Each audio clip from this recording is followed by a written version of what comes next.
All right, I want to give you 4 tips, 4 pearls, 4 things I think you should know about your serious trauma patient. Number 1, if you have a patient and you believe that they have a head injury, but you find hypotension, maybe tachycardia, and it looks like they're in shock, you're missing something. You're probably bleeding someplace else. Biggest culprits inside the chest, inside the belly. There's not enough room inside the brain to bleed enough to get shock.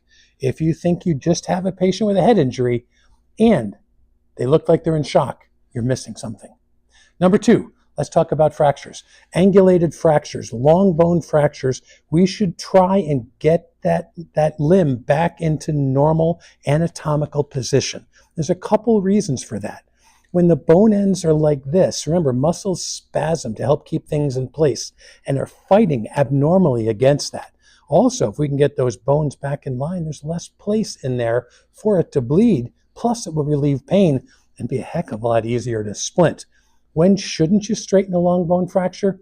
If you feel too much resistance and if there's an unusually large amount of pain. It's going to hurt, but believe it or not, it gets better after. Now let's continue this. Number 3 also is about fractures. If you have multiple long bone fractures, you have multiple trauma. And there's 2 reasons this is important. The first is that bones bleed. Multiple broken bones are going to bleed enough to cause shock. The second part of this is that any force that was strong enough to break multiple long bones in the body probably could cause other internal injuries as well. And that is really, really important.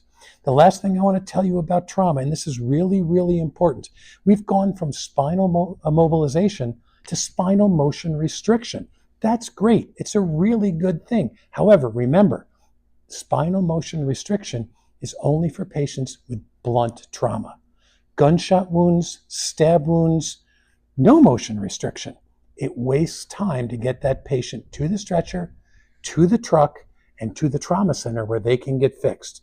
Penetrating trauma does not get spinal motion restriction.